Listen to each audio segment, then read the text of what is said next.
Welcome back to The Daily Show, everyone. Before we get to the big news, guess what? Space junk fell out of the sky. This week, Kenya got a surprise package from space. A huge metal ring, probably from a rocket, landed in Makueni County. Yep, a big piece of space trash landed in someone's backyard. Luckily, no one was hurt. But imagine looking out your window and seeing that. The Kenyan Space Agency is investigating where it came from. They say it reminds us about the growing problem of space junk. Everything we send into space has to come down eventually, right? Who knows what else is floating up there? It's like a dangerous game of dodgeball with space rocks. This has people talking about the dangers of space debris. What if it landed in a city? It could have been a disaster. This is a warning. We need to fix this space junk problem before it's too late.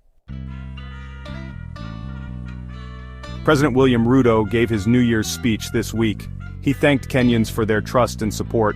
He talked about the good things happening in Kenya, like what politicians always talk about, but he also said there are still problems. He said Kenya needs to work together to solve these problems and do even better in the new year. He talked about working together and working hard. It was a hopeful message. Ruto promised to keep working hard for all Kenyans.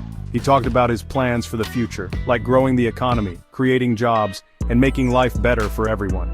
He asked all Kenyans to help build a better future for the country.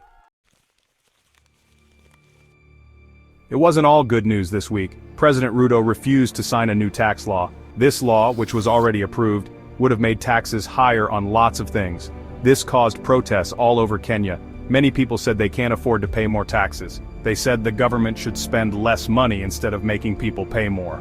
Ruto said he understands and wants to find a solution that works for everyone. He promised to work with Parliament to find a way to get money without making things harder for people.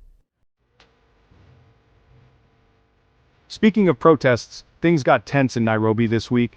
Police fought with people protesting against police brutality. The protesters wanted justice for people hurt by the police and wanted the police to change. Police used tear gas and water cannons to break up the crowds, and some people were hurt.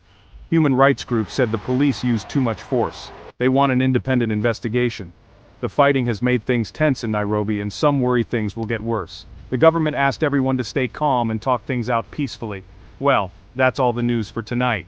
Stay tuned for more important news after the break.